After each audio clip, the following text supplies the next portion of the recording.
नेहा, ये नज़ारे मैं बहुत बार देख चुका हूं, मगर ये इतने हसीन आज पहली बार लग रहे हैं। जानती हो क्यों? क्यों?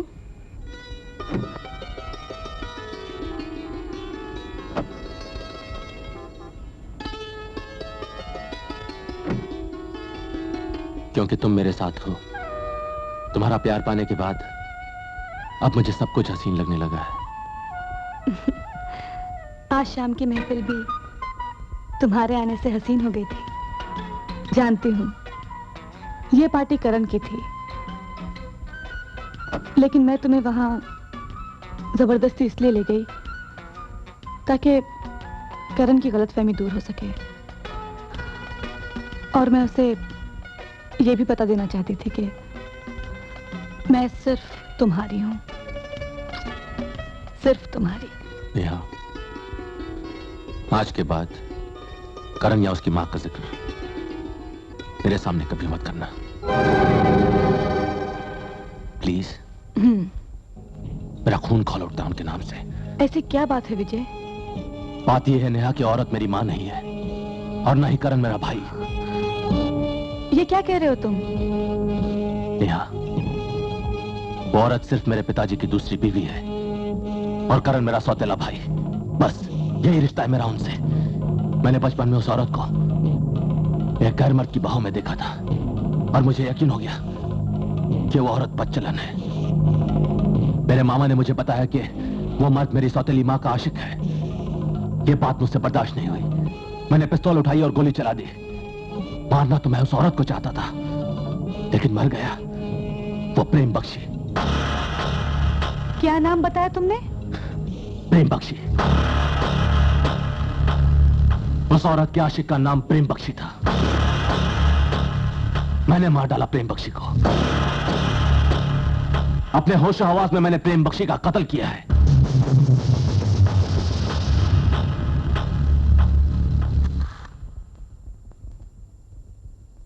हेलो।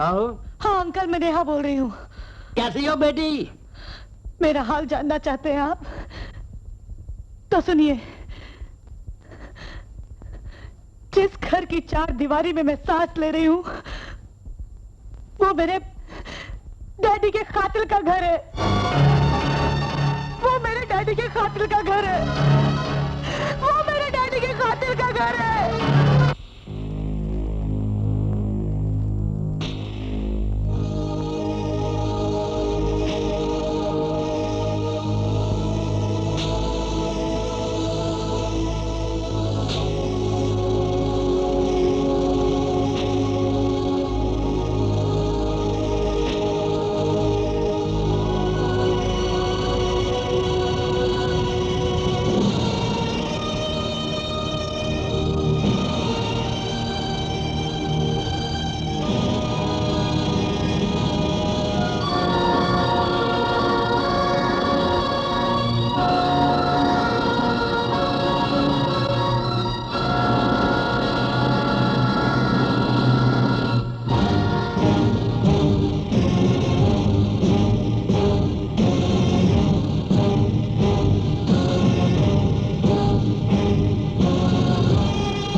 दुश्मन, क्या अंदर आने की इजाजत मिलेगी? हे, इतनी भी क्या बेरुखी? अभी अंदर कदम रखा ही नहीं और जनाब ने मुंह फेर लिया। हाँ, ये क्या? एक ही रात में इतनी बदल गई हो? ये बिखरी हुई जुल्फे, ये ओझल ओझल सी आंखें, ये चेहरा। नहीं नेहा, ऐसा तो नहीं था तुम्हारा चेहरा। ये क्या हो गया? हाँ, कुछ नहीं।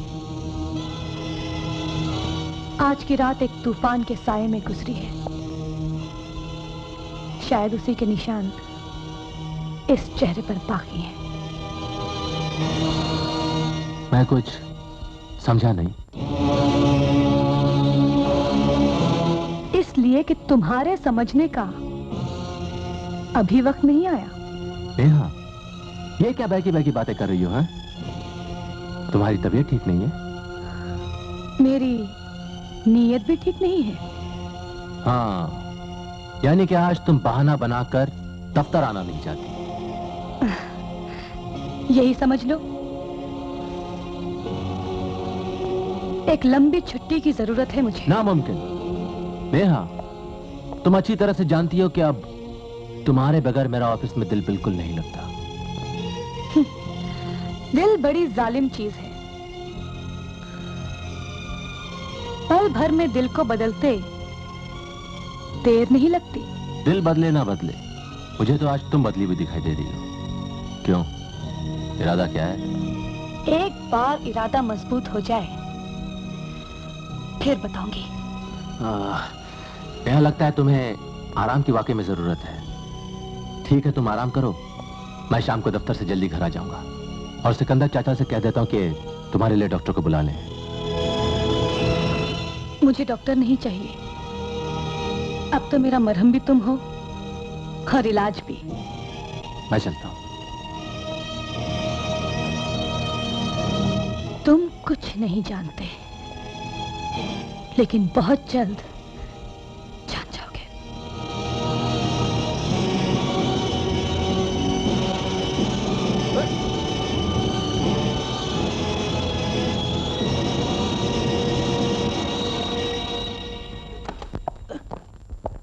ये क्या हरकत है मामा? मरने जा रहा हूं भांजे। आखिर बात क्या है? तेरा केएल अब तुझे मुंह दिखाने के काबिल नहीं रहा है भांजे।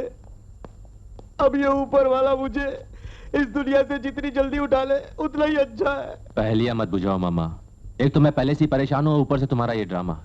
अरे ये मेरा ड्रामा नहीं भांजे, ड्रामा तो मेरे साथ हुआ है। वो हुआ ये कि मैं अपनी व्हाइट हाउस वाली बर्फ से 10 लाख रुपए लेके आ रहा था।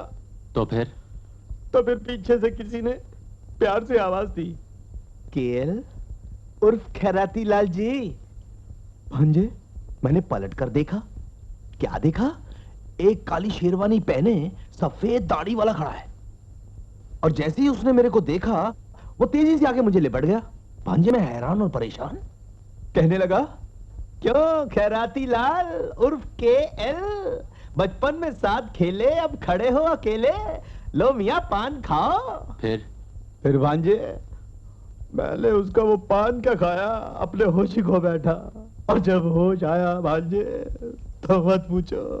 जब होश आया तो क्या देखा कि अपने वो व्हाइट हाउस वाले 10 लाख रुपए, वो शेरवानी वाला और वो दाढ़ी वाला गायब। भांजे, मैं तो वही गिर गया। मैंने सोचा कि पहले मैं पुलिस स्टेशन जाता हूँ, लेकिन कुछ सोच के रुक गया। रुक क्यों गए मामा? रुक क्यों गया? अरे भांजे, तुम्हारे मामा ने कोई कच्ची गोलियां नहीं खेली है। वो रकम ब्लैक की थी। अगर पुलिस को पता चल जाता तो वो तुम्हारे मामा खैराती लाल की खैरात बांटते बांटते उसे खत्म कर देते। और फिर भांजे, मुझे तुम्हारी इज्जत का भी तो ख्याल था ना? है? लो, अरे भांजे, अपनी परेशानी में मैं तुम्हारी परेशानी तो भूल ही गया। तुम बताओ, तुम्हारी परेशानी क्या है? कुछ नहीं मामा, आज नेहा कुछ बदली बदली सी नजर आ रही थी। हा? अरे तुमने आज देखा? मैं तो कई दिनों से देख रहा हूं भांजे। खैर, खैराती लाल उर्फ केएल के जीते जी भांजे, तुम इसकी फिक्र मत करो। तुम्हारी ये परेशानी मैं अपने सर पर ले लेता हूं और तुम ये मेरी 10 लाख की परेशानी को भूल जाओ। हाँ,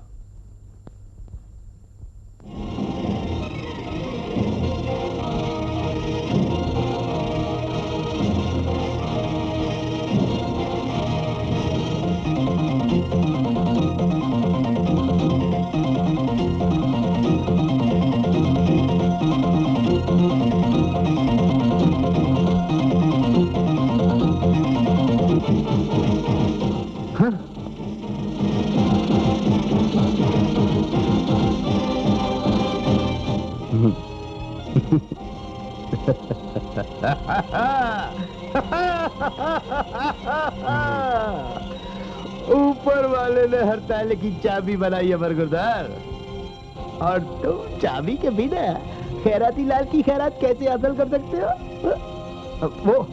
वो आप गलत समझ रहे हैं। मैं तो तुम यही देखना चाहते थे ना कि इसमें रकम है कि नहीं? हाँ। है ना? अभी दिखाता हूँ।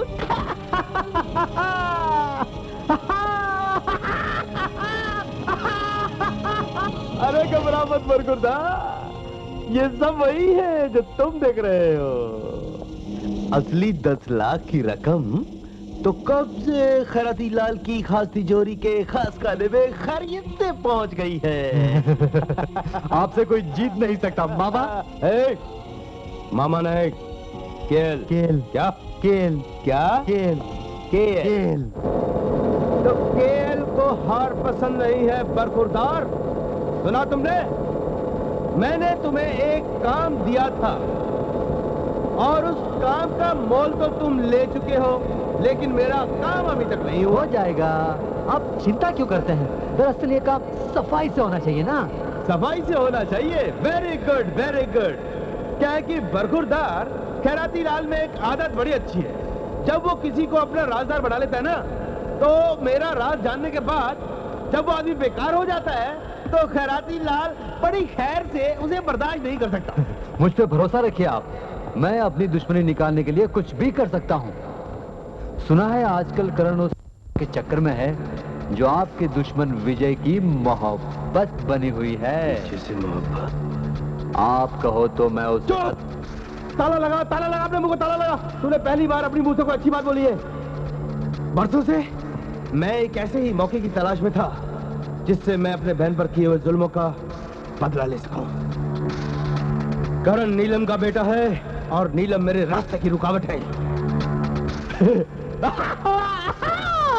आज के बाद नीलम अपने बेटे के प्यार को तरसेगी। मैं करण और विजय के दिमाग में नेहा को लेकर एक ऐसी दीवार खड़ी कर दूंगा जो दीवार उनके घर के आंगन में नहीं बल्कि उनके दिलों में होगी। सिकंदर चाचा, रामू, हरिया कोई है? बरखुरदार, तुम जिसकी तलाश कर रहे हो उसके सिवा सब घर में मौजूद हैं। मामा। अरे खैराती लाल कोई खैरात में मिला हुआ मामा तो है नहीं। वो तो तुम्हारा दुख दर्द 10 मील दूर से ही पहचान जाता है।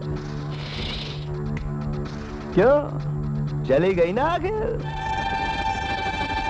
समझ में नहीं आता मामा, आखिर नेहा इस तरह बिना बताए कहां जा सकती है? मैं अभी उसका कमरा भी देख कर आया हूं। कमरा? अरे भांजे, कमरे में तो तुम्हें उसकी परछाई तक नहीं मिलेगी। अरे मिलेगी भी कैसे? उसका साया तक तुम्हें धोखा दे गया है। समझे कि नहीं? यूं मुंह मत लटकाओ, सेब खाओ, अच्छी नस्ल का है। तुम कहना क्या चाहते हो मामा? मैं?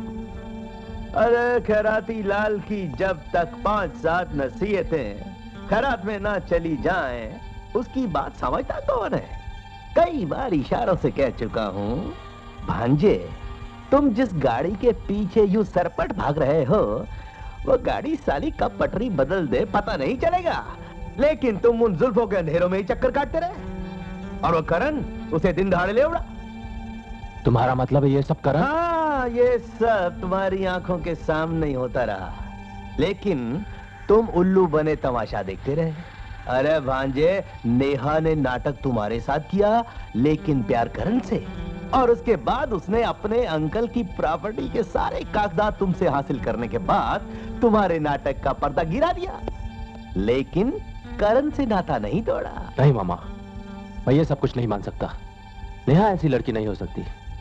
उफ, अरे भाई, नेहा भी आखिर एक औरत है, और फिर हर औरत का घूम फिर कर एक ही मकसद होता है। नहीं मामा, हर औरत नेहा नहीं बन सकती, और नेहा ऐसी औरत नहीं है।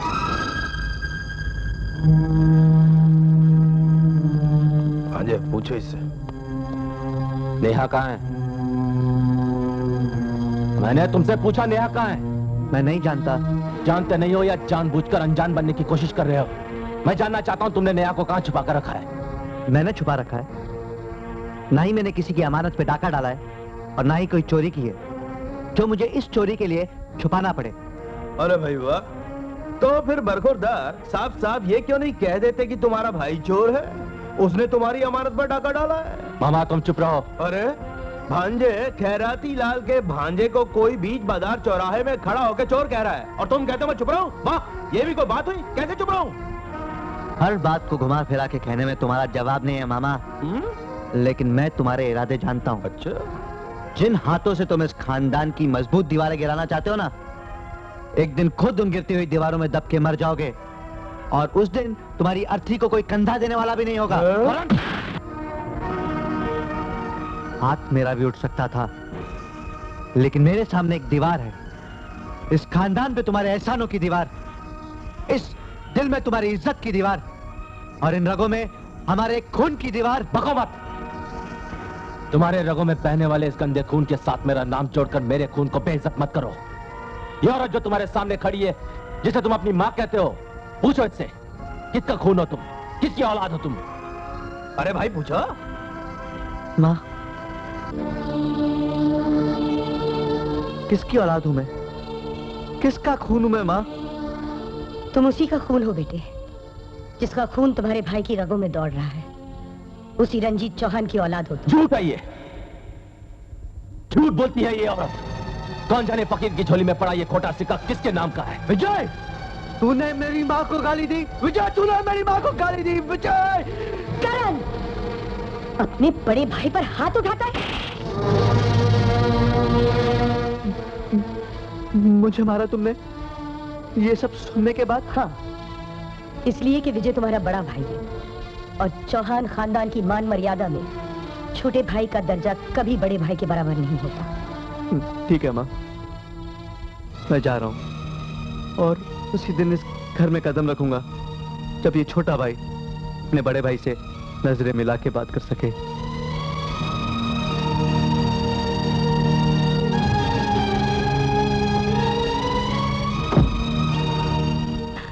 बेटे, ये रुमाल लो और आंसू पूछ लो।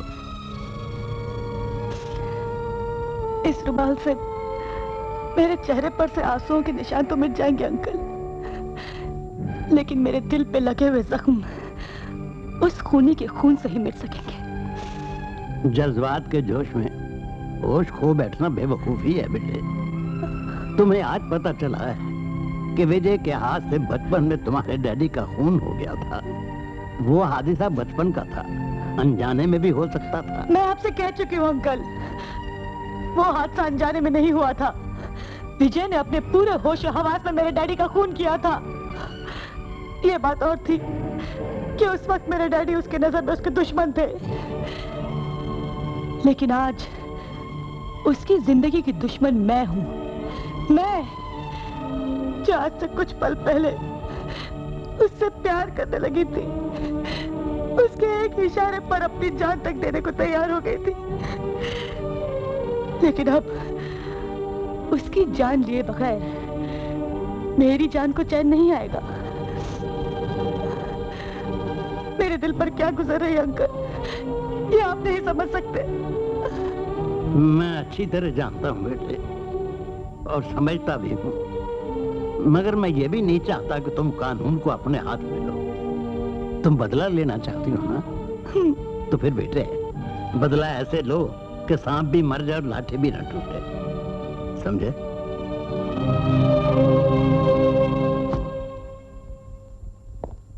सर आप अचानक मेरी समझ में नहीं आया, खैरियत तो है? तशरीफ रखिए। मैं यहाँ काम मांगने आया हूँ। जी फरमाइए, क्या काम है? आपकी इस फर्म में नौकरी मिल सकती है मुझे? आप शायद मजाक के मूड में हैं। हमारी फर्म तो पहले से ही चौहान इंडस्ट्रीज के साए तले फल फूल रही है। और भला आपको मेरा मतलब यह है कि आप चाहे तो। मुझे सिर्फ नौकरी चाहिए, नौकरी, काम, कोई भी काम। मैं हर काम करने को तैयार हूँ। लगता है आप काफी सीरियस हैं। 1 मिनट बैठिए, मैं अभी आया।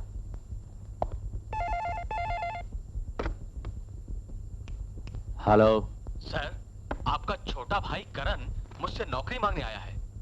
1 मिनट। मामा, वो करण अपनी एक फर्म में नौकरी मांगने आया है। क्या? अरे भांजे, ना कह दो, फौरन ना कह दो। ये तो साला अपने चौहान खानदान को बदनाम करना चाहता है, समझे कि नहीं? भांजे, दुनिया को अभी तक मालूम नहीं कि तुम्हारा कोई सौतेला भाई भी है, और इसी बहाने। नो। Okay sir. गुड।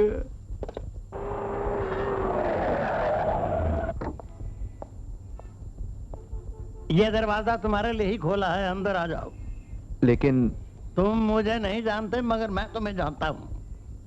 घबराओ नहीं, तुम परेशान नजर आते हो, मैं तुम्हारी परेशानी दूर करना चाहता हूँ।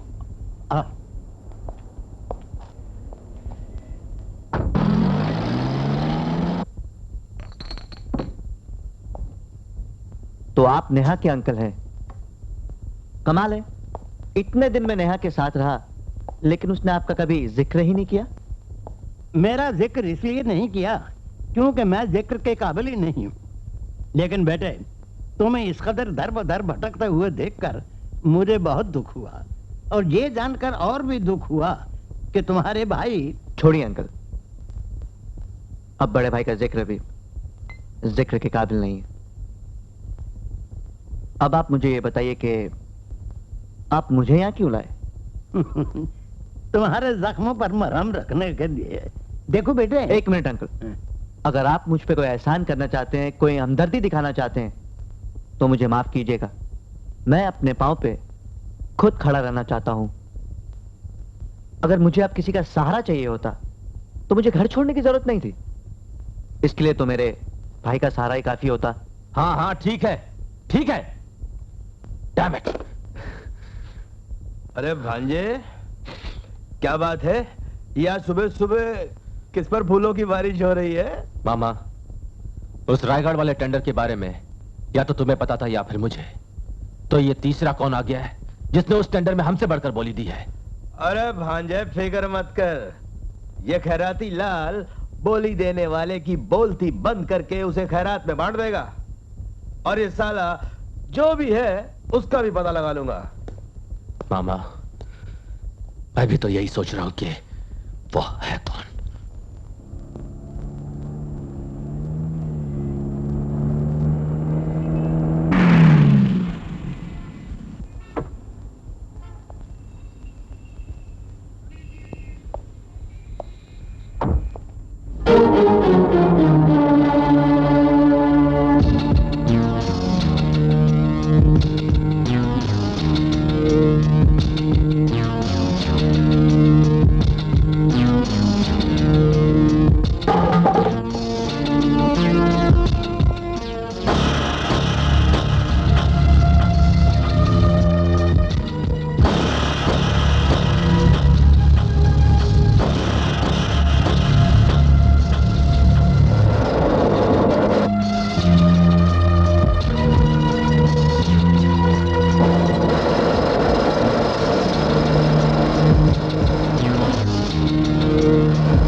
हेलो नेहा।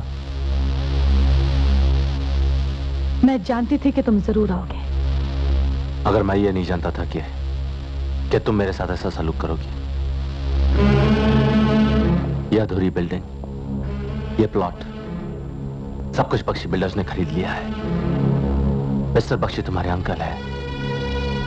मुझे इस बात का गम नहीं, अफसोस तो इस बात का है कि उस वक्त तुमने मुझे अंधेरे में धकेल दिया जब पहली बार इस दिल में किसी की प्यार की किरण ने जन्म लिया था नेहा, बिना वजह तो कोई दुश्मन भी इतनी बड़ी सजा नहीं देता। मैं अभी तक अनजान हूं नेहा, आखिर मैंने ऐसा कौन सा कसूर किया था जिसकी वजह से तुम मुझे अभी तक तड़पा रही हो। यहां पर आया तो था तुमसे बहुत कुछ कहने, लेकिन शायद मुझे तुम्हारा और वक्त का इंतजार करना पड़ेगा। लेकिन नेहा, मैं तुमसे बहुत प्यार करता हूं, बहुत प्यार। I love you Neha, I really love you very much Neha.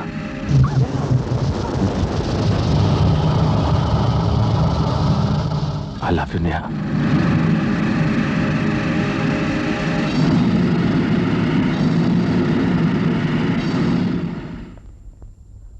मेरी समझ में नहीं आता अंकल, मेरे हाथ क्यों कांप गए। मेरा दुश्मन मेरे निशाने के सामने था, लेकिन मैं उसे मार ना सकी। ताज्जुब मुझे भी हो रहा है कि हमारा इतना बड़ा प्लान फ्लॉप कैसे हो गया। खैर कोई बात नहीं। एक बात बताओ, कहीं अभी तक विजय के लिए तुम्हारे दिल में? नहीं अंकल, मैं अपने डैडी की खूनी की जिंदगी मिटाने के लिए अपना सब कुछ दांव पर लगा सकती हूँ, अपनी मोहब्बत भी और अपने आप को भी। नेहा, क्या तुम्हें यकीन है कि विजय तुमसे उतना ही प्यार करता है जितना तुम करती हो? मेरा मतलब करती थी। मैं विजय को उससे ज्यादा जानती हूँ। वो जिसको प्यार करने लगता है उसके बगैर जी नहीं सकता। तो फिर तुम अपने मकसद में कामयाब हो गई। देखो नेहा, आज तुम विजय को जान से मारने में चूक गई, मगर वैसे देखा जाए तो तुम्हारा ये वार खाली नहीं गया। उसके सीने में इस तरह जाकर चुभा है कि ना वो जी सकता है और ना मर सकता है, और ये तड़प मौत से ज्यादा बदतर होती है। मैं समझ गई अंकल।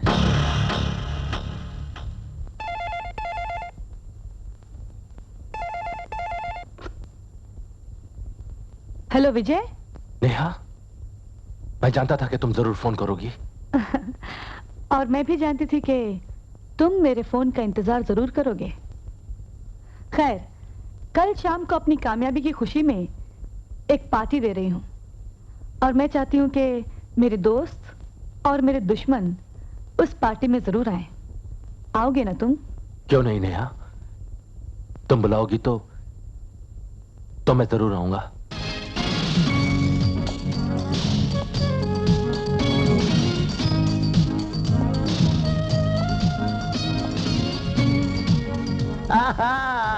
आइए मिस्टर विजय चौहान। नेहा मेरी भतीजी है। जानता हूं मैं। एक्सक्यूज मी।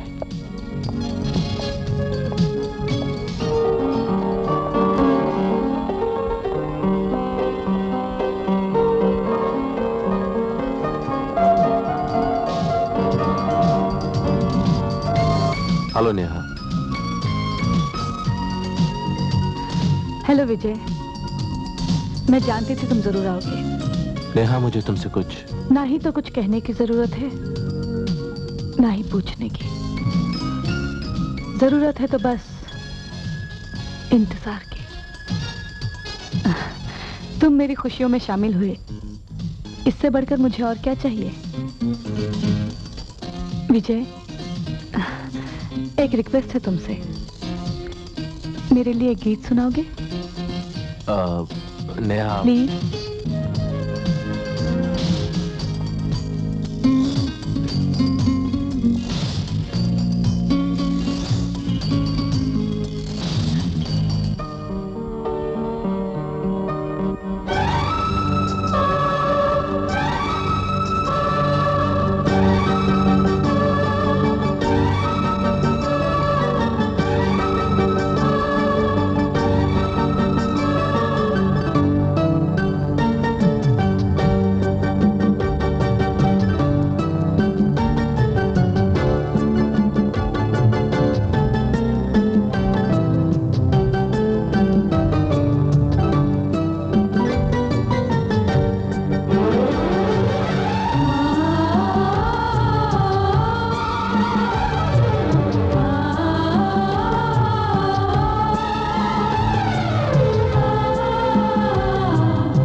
तेरे घमंड ने किस मोड़ पे लाके ठुकरा दिया, मुझको तेरे घमंड ने किस मोड़ पे लाके ठुकरा दिया। ओ बेरहम ओ संग दिल, दिल से मेरे क्यों ये बदला लिया। मुझको तेरे घमंड ने किस मोड़ पे लाके ठुकरा दिया। ओ बेरहम ओ संग दिल, दिल से मेरे क्यों ये बदला लिया।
किसकी नजर दिल को लगी, क्या बददुआ क्या बददुआ क्या बददुआ।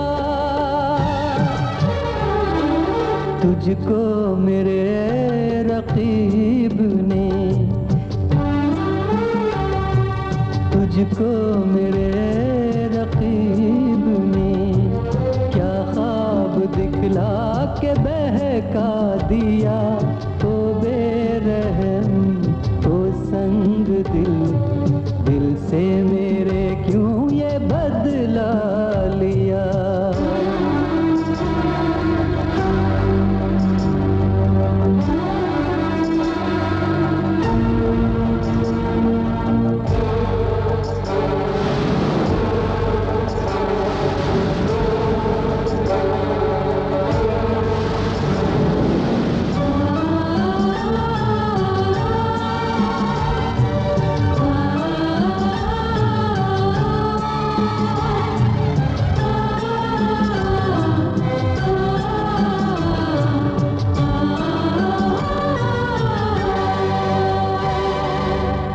रास्ते वादियाँ मौसम धुआं धुआं, ये रास्ते वादियाँ मौसम धुआं धुआं।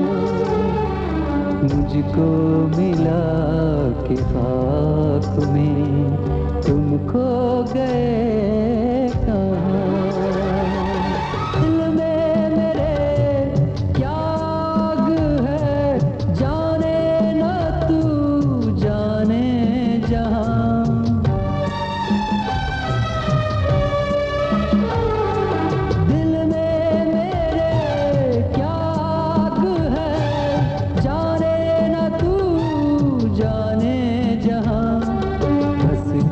चले इस आग में मैं फूंक दूं दोनों जहां, दोनों जहां, दोनों जहां।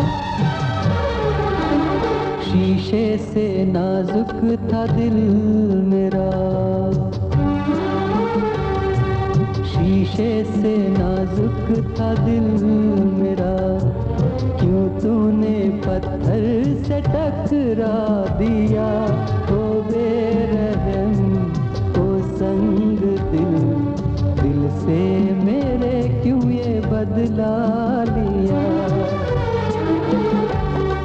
मुझको तेरे घमंड ने किस मोड़ पे लाके ठुकरा दिया। ओ बेरहम ओ संग दिल, दिल से मेरे कैसा बदला लिया। ओ बेरहम ओ संग दिल, दिल से मेरे कैसा बदला लिया।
इसका ढक्कन मैंने खोला है भांजे, अब अपना मुंह तुम खोलो।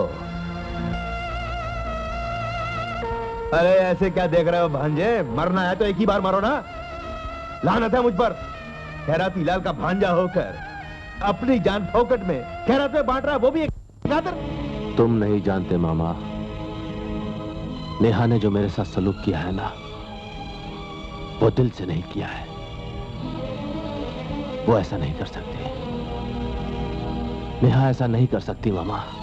अरे कर नहीं सकती, पर किया तो। चलो उठो, बहुत ड्रामा हो गया तुम्हारा। मामा मेरी तो समझ में नहीं आ रहा है कि उसने ऐसा किया क्यों। मामा उसे जरूर किसी ने भड़काया होगा। हाँ हाँ, इससे पहले कि तुम लुढ़क जाओ, तुम इस बिस्तर पर कंबल लेकर सो जाओ। बाकी तुम अपने मामा खैराती लाल पे छोड़ दो। सोच क्या रहे हो करण, तुम अपनी तकदीर अपने हाथों से बनाना चाहते थे ना, तो बेटे यही मौका है, यही वक्त है जब तुम अपने पांव पर खुद खड़े होकर अपनी किस्मत के दरवाजे पर दस्तक दे सकते हो। ये दुनिया है बेटे, और इस दुनिया में ऊपर उठने के लिए किसी न किसी को अपने कदमों को नीचे रौंदना ही पड़ता है। और फिर आज तक तुम्हें किसी ने दिया ही क्या है जो तुम्हें किसी का हक छीनने का गम हो। हक तो तुम्हारा छीना गया है आज तक, और आज भी अगर तुम ना संभले तो याद रखो वक्त निकल जाएगा और तुम बहुत पीछे रह जाओगे, बहुत पीछे। माँ, माँ। करण, मैं जानती थी तू जरूर आएगा। तू कितना भी जिद्दी हो, अपनों से अलग नहीं हो सकता। वाह, बहुत खूब। क्या ममता लुटाई जा रही है अपने बेटे पर। और क्यों ना हो, अपने और पराये खून में फर्क तो होता ही है। गलत मत समझो विजय, खून कैसा भी हो रंग तो एक ही होता है। और फिर करण की रगों में भी तो तुम्हारी पिताजी का खून। नाम मत लो मेरे पिताजी का और उस खून का और इस बहरूपिये का, जिसने पहले मेरी मोहब्बत में डाका डाला और फिर मेरे दिल को अपने पैरों के नीचे कुचल दिया। क्यों आए हो यहाँ? हाँ, मैं पूछता हूं, हमारे खानदान को और कितना जलील करना चाहते हो तुम? बोलो। मैंने ऐसा हमारे ही रहमो करम पर पलने वाली एक कंपनी शाह भरद्वाज के पास तुम एक मामूली सी नौकरी मांगने गए थे। बोलो, क्या ये बात झूठ है? हमारे ही सामने सर उठाकर सरे बाजार हमें दलील करने की कोशिश की तुमने। बोलो, क्या ये झूठ है? उस रात पार्टी में हमारे जख्मों पर नमक छिड़कते रहे तुम। बोलो, क्या ये भी झूठ है? नहीं, ये सब झूठ नहीं है। किस मुंह से तुमने इस घर की चौखट पर कदम रखा है? गेट आउट फ्रॉम हियर, निकल जाओ यहां से। मैं आपकी बहुत इज्जत करता हूं और करता रहूंगा। मेरे इरादे को नीचा नहीं दिखा सकती। मैं वकील साहब को आज इसलिए यहां लाया हूं ताकि अपना हक कानूनन ले सकूं। क्या क्या कहा तूने? क्या लेने आया है? हाँ माँ हाँ, आज मैं अपना हक लेने आया हूँ, अपना हिस्सा लेने आया हूँ। दौलत के ढेर पे खड़े इस इंसान ने कभी मुझे इस काबिल नहीं समझा कि हमारा भी कोई खून का रिश्ता है, कि मेरे भी कुछ अरमान है।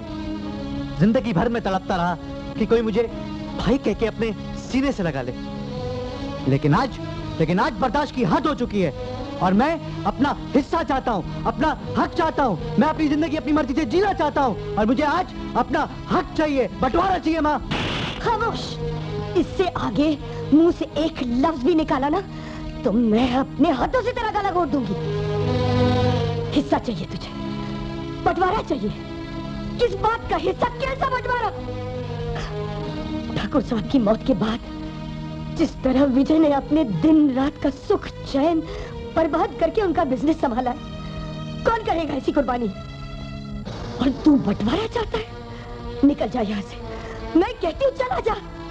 तेरा कोई हक नहीं किसी पर, कोई हक नहीं, ना अपने बाप की कमाई हुई दौलत पर, ना ही अपने भाई की कमाई हुई इज्जत पर, और ना ही अपनी माँ पर।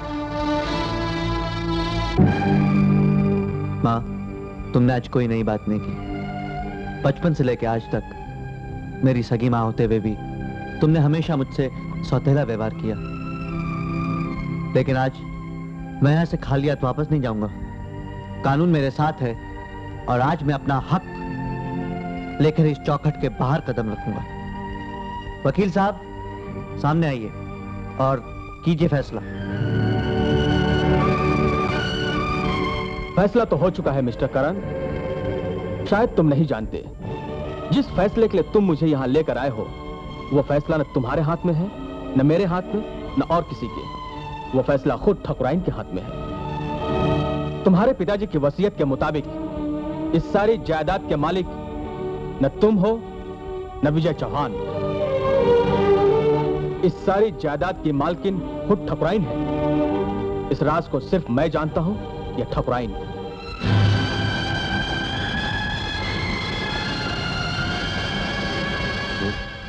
तो इसका यह मतलब है कि आप लोगों ने मुझसे एक कठपुतली की तरह काम लिया? हाँ जी बेटे। बेटा तो ना मैं तुम्हारा कभी था, ना हूं और ना कभी बन सकता हूं, लेकिन एक बात मेरे दिमाग के अंधेरे में रोशनी की तरह साफ हो गई है।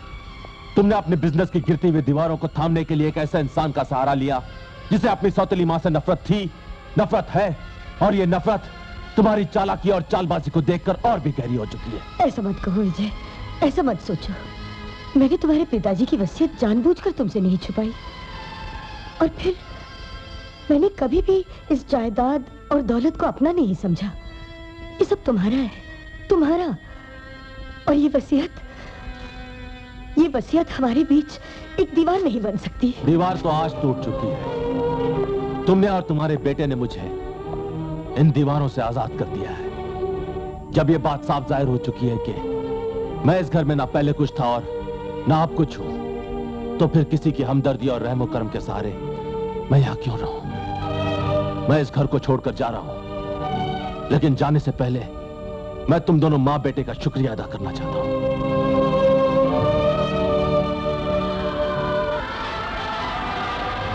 विजय बेटे, मुझे छोड़कर मत जाओ।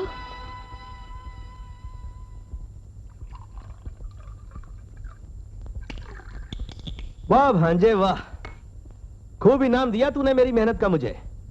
अरे जब वक्त आया तो अपने मामा को इस बोतल के ढक्कन की तरह उठा के फेंक दिया तूने। अरे मेरे सारे सपने चकनाचूर कर दिए तूने। मैं पूछता हूं, अरे क्या जरूरत थी तुझे धर्मात्मा बनने की? क्या जरूरत थी वो घर छोड़ने की? मामा, मेरे भी अपने कुछ उसूल हैं। मैं अपनी हाथों की ताकत से पत्थर का सीना चीरकर भी 2 वक्त की रोटी कमा सकता हूं, मगर एक भिखारी की तरह किसी की रहमो करम के टुकड़ों पर पलकर ऐशो आराम की जिंदगी जीना मुझे मंजूर नहीं है। अरे तुझे मंजूर नहीं तो कम से कम मेरी मंजूरी का इंतजार कर लिया होता।